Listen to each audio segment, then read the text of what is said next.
Welcome to the Great Detectives of Old Time Radio from Boise, Idaho. This is your host, Adam Graham. If you have a comment, email it to me, box13@greatdetectives.net. Follow us on Twitter at Radio Detectives and call us 208-991-4783. Today's episode is brought to you by the financial support of our listeners. Thanks so much for all of your support. And I especially want to thank Thomas, and I've sent him access to our premium site, which we do with all donations of $7 or more. Well, now it's time for today's episode of The Adventures of Frank Race, The Adventure of the Fat Man's Loot. The Adventures of Frank Race, starring Tom Collins.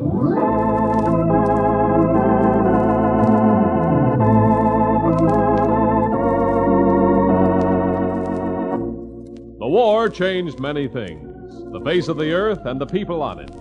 Before the war, Frank Race worked as an attorney, but he traded his law books for the cloak and dagger of the OSS. And when it was over, his former life was over too. Adventure had become his business. The Adventures of Frank Race.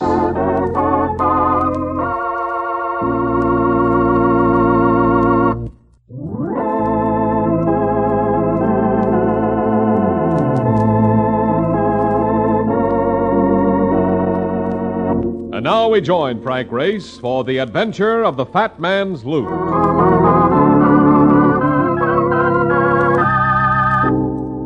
There's nothing like a Turkish bath for complete relaxation. I hadn't had an assignment for 2 weeks, and the heat and the humidity of the steam room at Barron's Baths on 3rd Avenue were rapidly dissipating any desire I might have had for ever working again. But the door opened, and I was joined by a familiar figure who made his way through the wispy steam with all the abandon of a cab driver in a fog. Hey, Race. Go in here. Probably melted and ran right down the drain. Hey, Race! Over here, Mark. Oh. Holy cow. You've been in here long enough to turn into a lobster. Of all the guys to have to go looking for, you are the only one which has ever made me get dressed up in a towel. Well, it's good for you, Mark. Opens your pores. Yeah, huh? Let's get out of here. Look at the color of me. Be lucky if I'm not snatched off the streets and sent to an Indian reservation. If you don't like it, why didn't you wait outside where I left you? Because somebody's looking for you.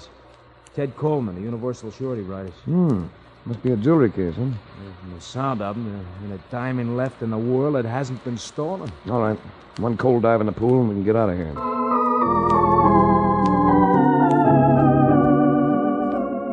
Ted Coleman, insurance company vice president with the eyes of a heavyweight champion. He doesn't talk about it, but one of his souvenirs from the war is the Congressional Medal of Honor. As we came into his office, he got up from behind the desk to shake hands. On the desk were a couple of items of jewelry that would have made whistles come from the Vanderbilts. And on the wall behind the desk hung a map of Europe. Hello, Race. What do you think of these trinkets? Pretty baubles. They must be paste. No stones could be that large. No, Race, they're real. They were even larger before they were cut and reset. Who do they belong to? Some unfortunate people who are no longer with us. People who were murdered in Europe during the war. I've been waiting for some of this stuff to turn up. This is only a small part of what I'm looking for. And you want me to find the rest? Yes. It isn't going to be easy, Race, because these jewels are part of the loot confiscated by Herman Goering. Oh, old fat stuff himself, huh? Hey, Gering's dead, ain't he? Yes, he's dead all right. But obviously, somebody who was close to him is still alive. Alive and living like a king with stuff like this in his possession. I don't like the idea of that, Race. Neither do I. Where do I start? A Nazi captain named Ludwig Strauss was in charge of Goering's jewel collection. Oh. I've checked all the war crime records. Strauss has never been picked up. He's had a couple of years to change his appearance and his name. You better start in Berlin. That was Strauss's home. Here's some notes on him. Former addresses, names of intimate friends, many of whom were taken care of at Nuremberg. Here's a picture of him with Goering at the gambling casino. Goering's in the background, and that's Strauss getting ready to throw the dice. He's almost as fat as Gary. Tell me, Ted, where these jewels turn up? Got the places circled in red on the map. Marseille, France, Torino and Geneva in Italy, and the necklace in Barcelona, Spain. Mm-hmm. Details are in the notes I gave you. I guess you paid out a fortune in claims on this stuff, huh? Now, this might sound funny coming from an insurance man, Race, but I wish we'd paid more, because that would mean that some of the owners would be alive to collect. I want that Strauss, Race. I wish I could go after him myself. Well, I'll do my best, Ted. Arrange visas for Mark and me. We'll take a plane to Berlin in the morning.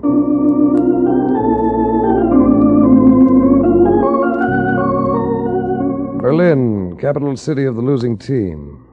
And yet they didn't act like losers. They seemed better clothed and better fed than the rest of Europe. And the old arrogance was returning. You could feel it behind their thin, careful smiles. The conversation was limited to 2 negative statements. None of them had ever been Nazis, and none of them knew anything about Ludwig Strauss. Hey, listen. Sounds like a party going on someplace, huh? Yeah, right across the street there. Must be a nightclub. Brother, that's for me. I would just love to park me tired carcass and inhale one short beer. All right, Mike. The street had been almost deserted, but the interior of the club wasn't.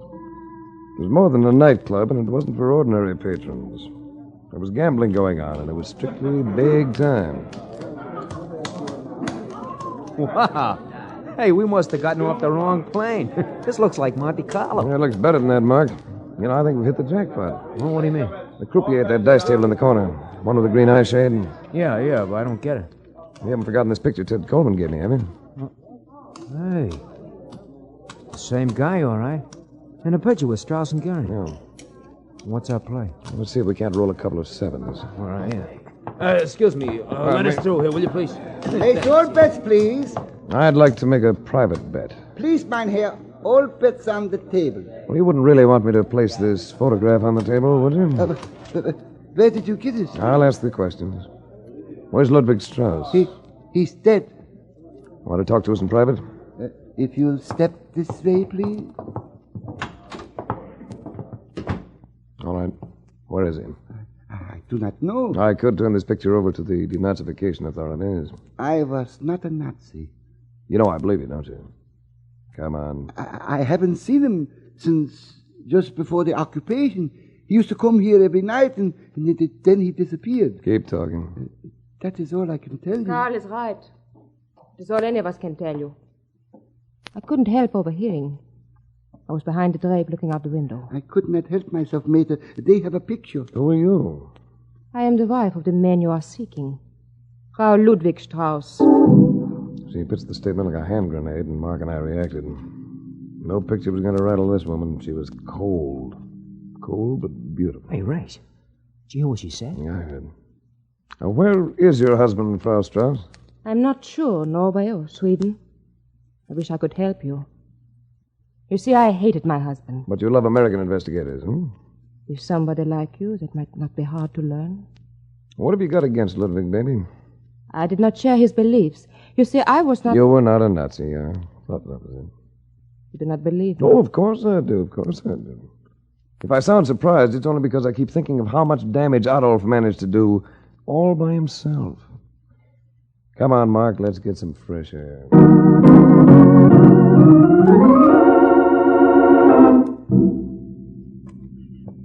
So, here we go again. Which should we try first, Norway or Sweden? Neither one, Mark. We're being steered. No Nazi officer'd hide out in Norway or Sweden. If people discovered there, they'd tear him apart. Then you think Strauss is still here? No, too many people who might recognize him. Well, that means we got nothing but the whole wide world. Save it, Mark. What's up? Car's been telling us. Quick, this doorway. Here, Ace, may I give you a ride to your hotel? Nice, the guy was running a crap game. I know you are here someplace. I just want to help you. Get out of the car and walk over here with your hands up. Oh, there you are on the doorway. All right, Otto, schnell. Somebody else in the car. Down, Mark. One down. I was making a break for it. Stop! Oh, don't hit me. Give me that gun, Frank. Yeah. It's Cam Otto. Yeah. man. You're all right. Get in the side. Better commandeer that car and get out of here. All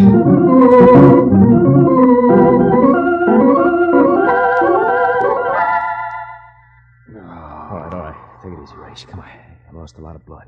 Yeah. I did a pretty neat job of bandaging. Oh, that ain't mine. I got a medical over from the American sector. He'll be back to see you tonight. We won't be here tonight. Oh, wait a minute. He said you can't move out of here for a couple of days. Besides, well, what's the use going off on a wild goose chase till we know something? We do know something, Mark. Something that should have been obvious. And something that Frau Strauss made even more obvious. Like what? Like steering us north. That should mean that Strauss is someplace in the south. Yeah, it figures. Where? Place you mentioned last night. Monte Carlo. Now you're guessing, Race. Maybe, but with reasons. Strauss spent all his spare time gambling. And a man doesn't change his habits, you know. Yeah, but there are other places. Yeah, get that map out of my pocket, will you, Mark? The one Coleman gave me. Yeah, right. Yeah. Look at the places circled in red, where the jewels are found. Yeah. See what you mean. Now, they all fan out around Monte Carlo. Yeah. He goes to a different place each time he unloads some of the stuff, but it all points to a home base in the middle. This I gotta buy. While you're at it, buy something else. 2 tickets on tonight's Riviera Express to Monte Carlo.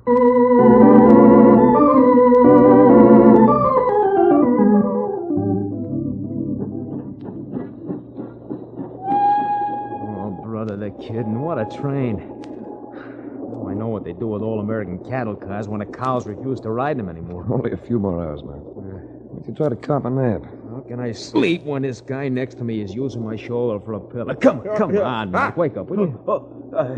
Pardon, monsieur. I must have fallen asleep. For a minute, I thought you dropped dead.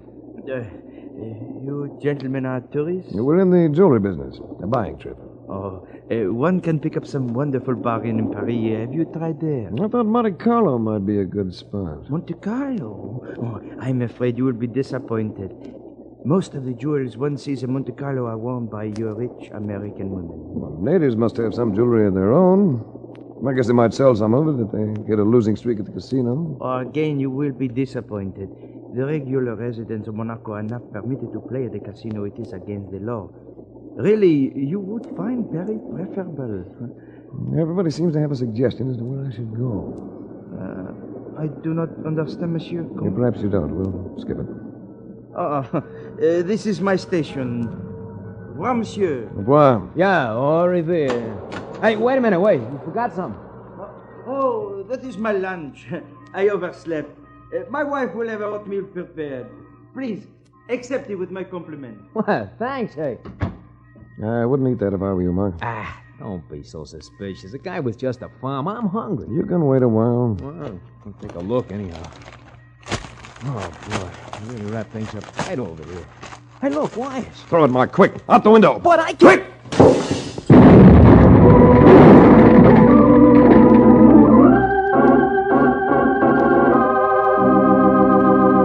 We'll return to the adventures of Frank Race in just about 1 minute.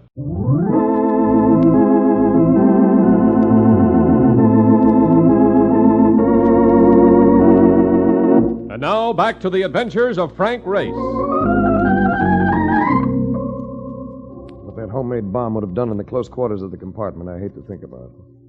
But I got it away from Mark and made a heave just in time. Even so, it tore up a section of track next to us and broke enough windows on the train to make it look like the aftermath of a sandlot ball game.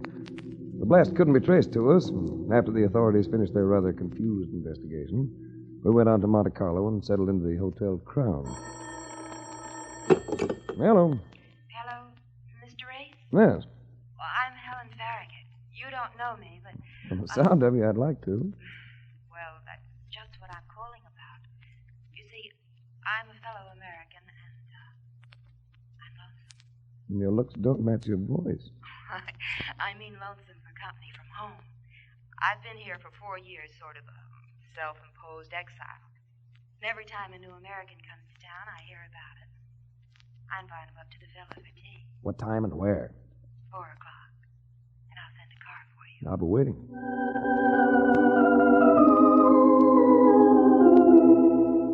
The villa that housed Helen Farragut was something you see in dreams or on picture postcards.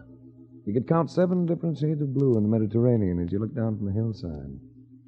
But beautiful as the sea was, Helen Farragut could snatch your attention from it without half trying. My blind dates don't always turn out this well, Mr. Ray. I was just going to say the same thing. Will it be tea or something more stimulating? This is definitely Cointreau with him. And atmosphere. I'll join you. 2 Cointreaus, please, all right? Yes, Miss Farragut. When we get our drinks, I'll introduce you to my protector. Protectors? Mm-hmm. You see, I always invite a couple of extra people just to have them on hand if the blind date should turn out to be disappointing. They're out on the balcony. Will they always be out on the balcony? No. Next time we'll be alone. Miss Farragut. Monsieur. Oh, thank you. Well, thanks. And now, the balcony? There were 3 of them, 2 men and a woman. One of the men was an American businessman, Dan Carpenter, a bit on the paunchy side.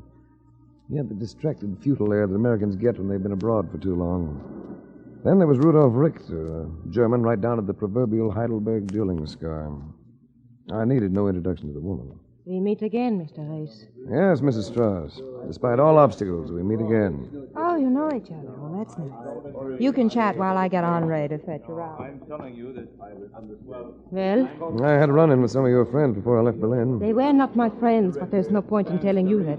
You don't want to listen. To the voice, yes. To the words, no. Perhaps in time I could convince you.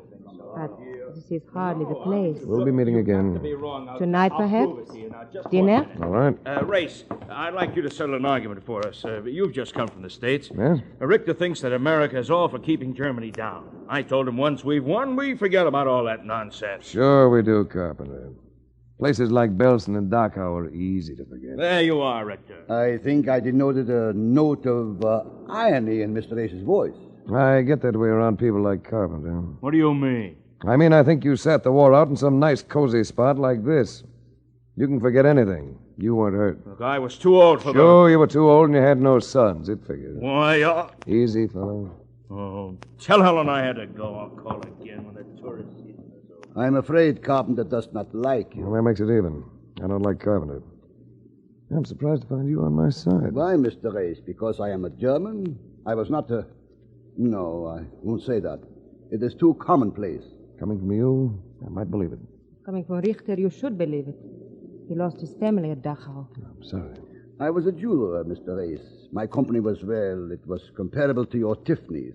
Now I have nothing but the desire to find one man and to make him pay. Not for the jewels, but for my wife, my child. Ludwig Strauss, huh? Yes, Ludwig Strauss.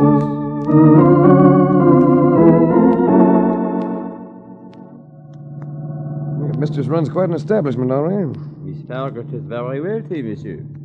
Nice of you to drive me down. Miss Farragut wished it. I do as I am told, monsieur. I guess the casino collects quite a bit of revenue from Miss Farragut and her other guests. Monsieur Carpenter plays heavily and loses. Miss Farragut does not gamble. Now, how about Richter? He spends most of his spare time at the casino. Usually is with the other lady. Mrs. Strauss, huh? Oui. It's madness, this gambling. We're natives. It makes us laugh. Well, it's always funny from the collector's side. You wish to go directly to your hotel, monsieur? No, Henri, I wish to go directly to the cable office. I need a little information. I sent a cable to Ted Coleman. There was a sense that Ludwig Strauss was in Monte Carlo or not far away. And there was a better than even chance that I'd already met him without knowing it. I went back to my hotel, took a fast nap, and waited for the answers. Hello, Mark. Where you been? Over at the casino, getting my pockets picked by the roulette wheel. Oh, brother, my salty. Oh, here. It's cable for you. Picked it up at the desk. Oh, good. I've been waiting for that. What does it say? Plenty. Information Coleman dug up about Strauss. Went to school in England and the United States. And English is one of the languages he speaks like a native. So how does that help? It helps plenty, Mark. With his physical appearance changed, hair dyed, new name, he might be almost anybody we meet. Might even be an American businessman named Dan Carpenter or a German named Rudolf Richter. Yeah. Might even be my grandmother in Williamsburg. What a case. Mark, would you say that a piece of jewelry would be an appropriate gift for a lovely lady? Well, only if you was going to marry the dame so you could get your claws on the thing and hock it if things got tough. Why? I've been thinking of buying a brooch, a large diamond brooch. It's a sentimental offering. Are you off your rocker? No, Mark. I want you to go to a jeweler and have one made up. Race, you're nuts. Well, listen to me. I want a paste job that will look like the real McCoy. Plenty of flash and no value. Oh, that's different. Now, Scoot, I've got to dress and meet a lady for dinner.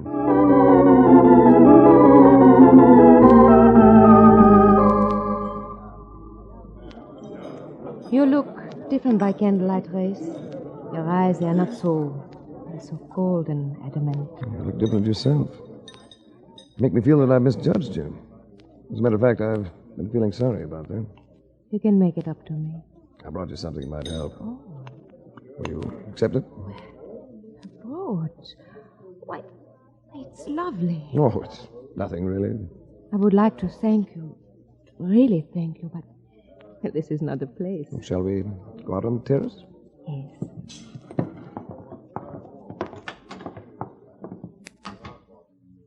Now I can thank you. She came into my arms. I said she was cold, but she only looked that way. Her lips took me on a rocket trip to the equator and nothing flat. I hated to break away, but it wasn't a matter of choice. How touching. Rudolph. That gun doesn't look very friendly, Richter. Move away from her, Race. All right. I'll move. I turned the gun toward the sky on Richter, and I struggled for it. He had the power of a madman. I caught his fingers, bent them back until he let go of the gun. But as I straightened, his foot shot out, caught me under the chin, and I went sprawling. Are you all right? Yeah, I will be. There's his gun. Oh, never mind. I'll get it. Oh, I'm frightened, Race. You better take me up to Helen Farragut. Well, that's a thought. I'd like to go up there myself.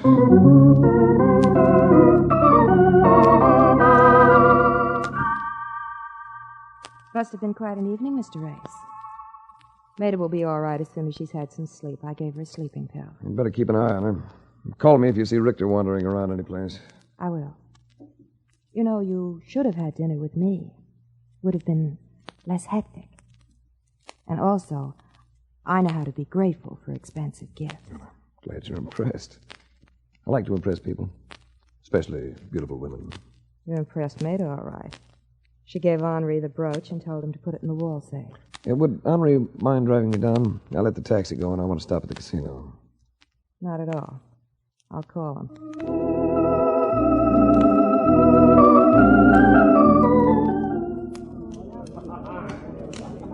I am glad you asked me to drive you down, Monsieur Rice. I had the urge to visit the casino this evening. I thought you were opposed to gambling. One is human, Monsieur. Well, don't lose your shirt. With my salary, Monsieur, neither the house nor I can get into much trouble. I left Henri and wandered around the casino looking for Rudolph Richter. He wasn't at the roulette tables, he wasn't at the dice tables. I went into the baccarat room, watched the play for a while, then decided to give it up. When I came back through the main room of the casino, I saw a familiar face. Dan Carpenter. And he wasn't happy. Cash in these chips, take them off my tab. I'll give you a check. Having a losing streak, Carpenter? Huh? Oh, it's you. Gambling's an expensive pastime. So's giving out advice you haven't been asked for. I'd like to talk to you. Not now. I'm catching a plane for Firenze. What for? To sell some Italian holdings, if it's any of your business. Monsieur Rice! Monsieur Rice! Henri, what is it? Miss Farragut just called. It is about Mr. Richter. He just killed himself up at the villa. He jumped from the balcony.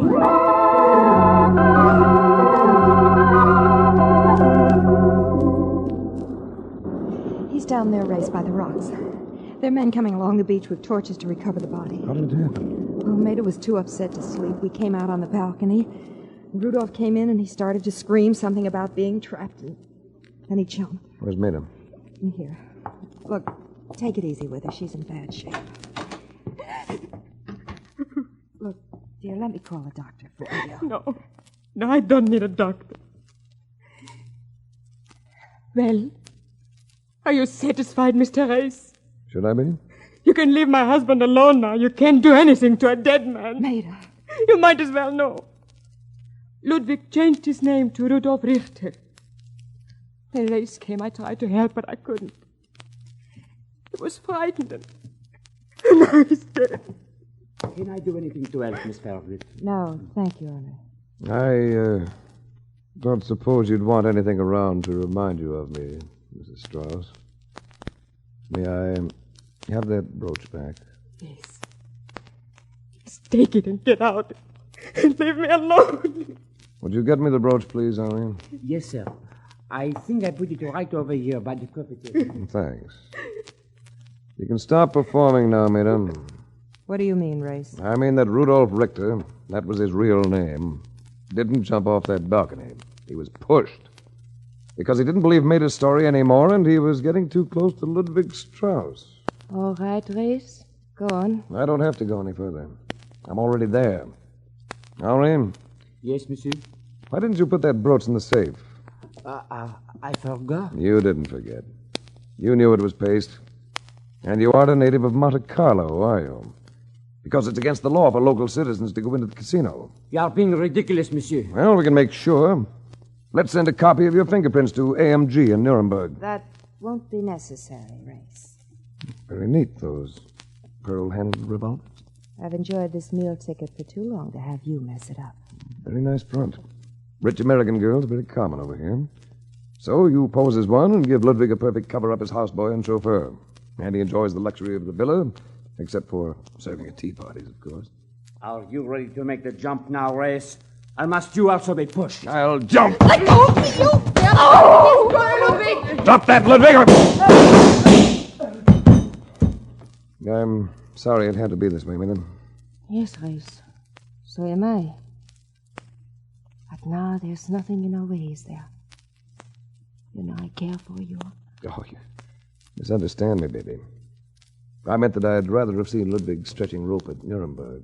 I was talking about us, Race, you and me. Oh, I wouldn't plan on us, madam. I've been a stage door Johnny at times, but a jail door Johnny...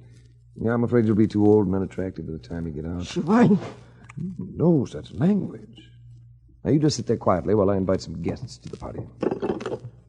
Operator, get me the Monte Carlo police.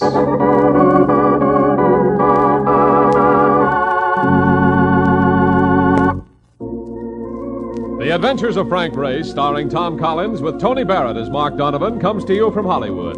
Others heard in tonight's cast were Lillian Baeff, Michael Lanverett, Wilms Herbert, Jack Crucian, and Harry Lang. This series is written and directed by Buckley Angel and Joel Murcott. The music is composed and played by Ivan Ditmars. Be sure to be with us again this same time next week for another dramatic chapter in the Adventures of Frank Race. Art Gilmore speaking. This is a Bruce Ells production.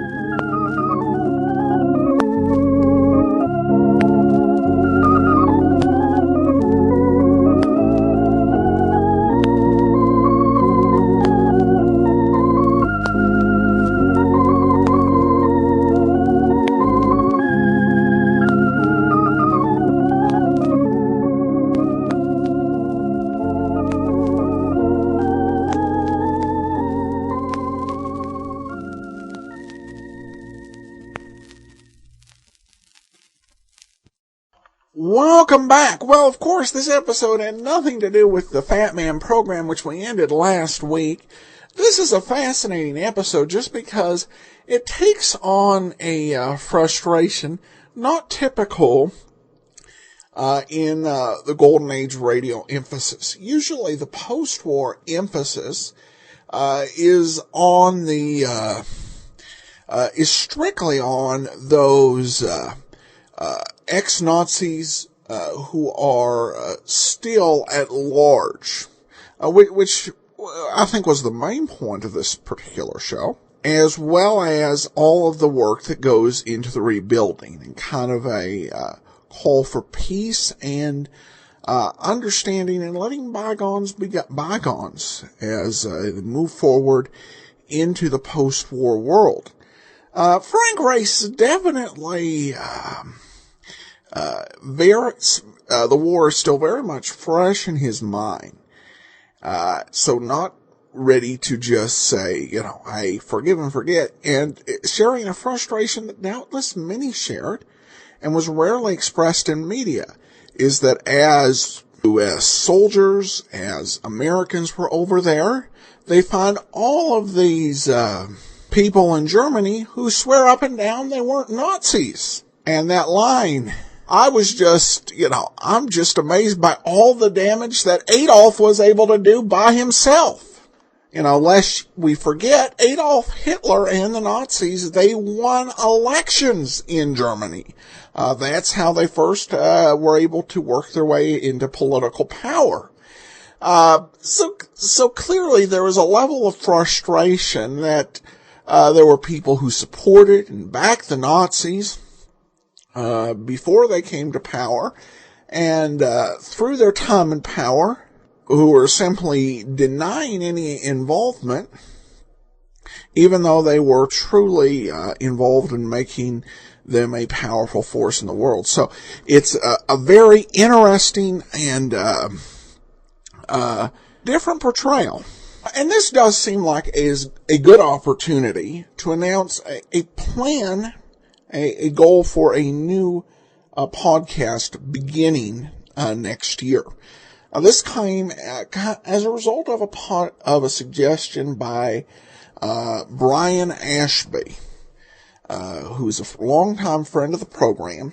He emailed me back in August for future consideration. I've always thought that it would be great to have a podcast dedicated to the wonderful patriotic radio programs produced during World War II. The podcast could cover a lot of ground: Bob Hope, Lux Radio Theater, Great Gildersleeve, musicals, even news broadcasts, with the common theme being the war as a backdrop, just planting a seed for future consideration. And I definitely thought about that, and I thought it was something that needed to be done. And I think the big element for me in doing additional podcasts has been the issue of just time. But time is, I think, truly running out for so many of the World War II veterans that we have with us today. And I think it's important to honor what they did and to really, if we could, do something very different about a war. So we're planning a limited series podcast. It'll be called The War, and I'll be working on some details, and it will start airing a year from yesterday, Lord willing, and the creek don't rise. There are things beyond our control, but that could happen. But I am planning to inaugurate that series starting November the 11th of 2013, running through June of 2014, and D-Day all the way to August 15th, into August and the commemoration of VJ Day. So it'll be an exciting podcast. Brian sent along some good suggestions. If you have any ones from World War II, we're going to keep it to stuff that was done in World War II for the most part. I may throw in a couple of programs that were, say, OSS stories that could not be told while the war was going on, but could only be told after the war. But we're going to stick to wartime material. Tom, who we mentioned at the top of the show, he asked a question over on Facebook. I donated some money for your show through PayPal. It said it was going to King Kilts. Is this your account or a website that was set up to look like yours? Love Great Detectives and Dragnet, a wonderful way to relax and fall asleep in the evening, much like reading a book to forget about the daily stress right before you go to sleep. Well, it's a good question. King Kilts was the name of a business my wife was running several years back. It's the name on the PayPal account, and I've never figured out how to alter the business name. So we share that same PayPal account, and so that's why the name shows up there. It's caused a little confusion in the past, and had a situation where someone did not recognize it on their credit card receipt. But that is the name that shows, and there's no error there. All right, well, that will do it for today. Join us tomorrow for the first episode in a new series, Call the Police. And then join us back here on Monday for the adventures of Frank Race. In the meantime, send your comments to box13 at greatdetectives.net. Follow us on Twitter at Radio Detectives and give us a call, 208-991-4783. From Boise, Idaho, this is your host, Adam Graham, signing off.